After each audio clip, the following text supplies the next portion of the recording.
Bismillahirrahmanirrahim. Assalamu alaikum, dear students. Our current session focuses on the procedure in the natural approach.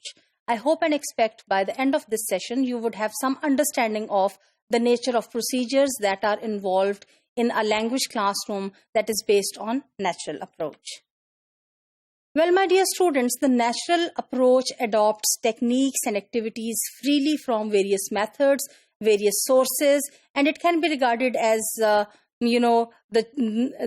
user of all the multiple innovative choices with respect to the purposes for which they are recommended and the ways they are used. Since the theoretical underpinnings of natural approach can be found in various methods and it takes its input from various methods and various approaches, so it also feels free to take activities and techniques from them. Examples of how such activities are to be used in the natural approach or in a natural approach classroom to provide comprehensive input without requiring production of responses or minimal responses in the target language are given here for your understanding. So, for example, to start with TPR, that is Total Physical Response Commands. Now, what does it mean? For the beginners of a class where natural approach towards teaching L2 is being used, TPR, Total Physical Response, is used where, the teacher would say something. For example, the teacher would give a command: stand up, sit down, touch the wall, touch the table, give me your pencil, etc. And the students would give silent responses to that through their physical activity.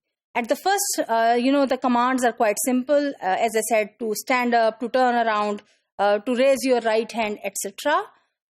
And then the teacher can use TPR to teach names of body parts and to introduce numbers and the sequences, etc. For example, lay your right hand on your head, put both hands on your shoulder, first touch your nose, then stand up and turn to the right 3 times.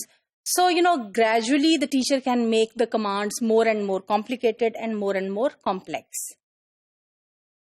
Now the teacher can introduce classroom terms and props into commands. For example, pick up a pencil and put it under the book, touch a wall, go to the door, knock 3 times. Any item which can be brought to the classroom can be incorporated when it comes to the choice of materials that are to be used for these activities. For example, pick up the record and place it in the tray, etc. The teacher can use names of physical characteristics and clothing to identify members of the class.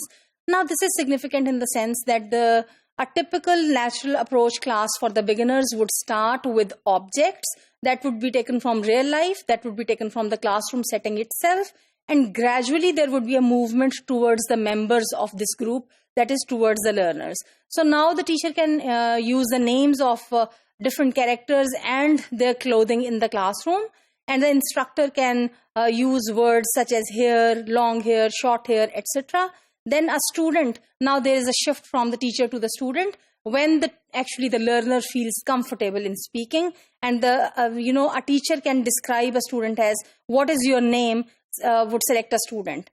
Class, look at Barbara. She has long brown hair. Her hair is long and brown. Her hair is not short. So long descriptions would be given about this particular student by the teacher. The teacher can use visuals, typically magazine pictures, to introduce new vocabulary and to continue with the activities that would require only students' name as response. So the teacher would, for example, introduce the pictures to the entire class, one at a time, focusing usually on one single item or activity in the picture, and the students would have to respond with one word.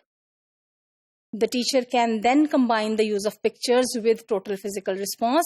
For example, Jim, find the picture of the little girl with her dog and give it to the woman with the pink blouse. So, gradually, though the teacher still sticks to the total physical response, the physical response has to be more complex, or the instructions that are to be followed through the language input are more complex because the teacher is gradually making the language structures more complicated. Now the teacher can combine observations about the pictures with commands and conditionals. For example, if there is a woman in your picture, stand up. And the students who would have a magazine, for example, which would have a picture where there would be a woman, that student would stand up. If there is something blue in your picture, touch your right shoulder. So, these conditionals can be used. Then, using several pictures, the teacher can ask students to point to the picture being described. So, for example, picture 1, there are several people in this picture. One appears to be a father, the other appears to be a daughter. What are they doing?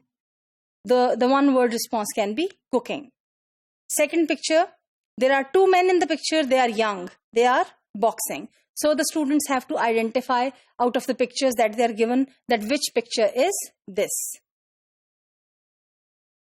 In all these activities, the instructor actually maintains a constant flow of comprehensible input.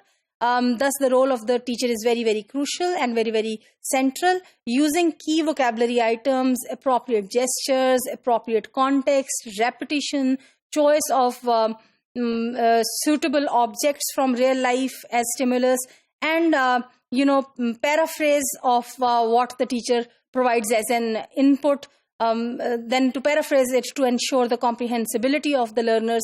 This is all that is the role of the teacher when it comes to the procedures in the natural approach classroom when teaching of L2 is carried out with this approach.